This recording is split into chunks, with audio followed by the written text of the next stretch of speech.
Peace returned to Aloria after the witch of Fire Mountain vanished into light.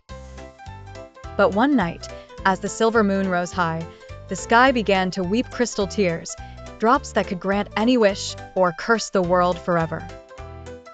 Lina sat beside the lake of light, gazing at the moon's reflection.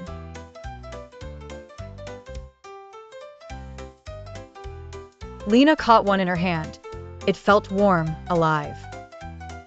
Suddenly, the lake shimmered and a moon spirit appeared, a glowing woman with silver hair. "Fairy Lina," she spoke softly, "the world is out of balance. The moon's tears fall because someone has stolen the heart of night, a gem that keeps darkness asleep." Lina gasped. "Who would do that?" The spirit's eyes dimmed. "Your old friend, the witch of Fire Mountain. Her heart is still torn." Determined, Lina rose to her feet.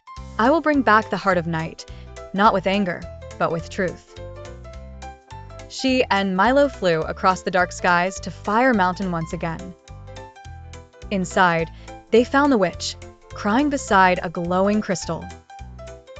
The witch sobbed, "I just wanted the moon to shine for me again." Lina gently touched her shoulder. "You don't need to steal light. You already have it inside you."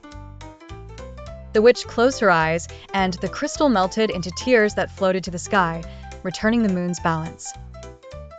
The light of Aloria glowed brighter than ever.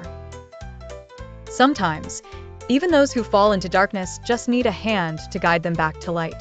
And Lina proved once again that compassion is the truest form of magic.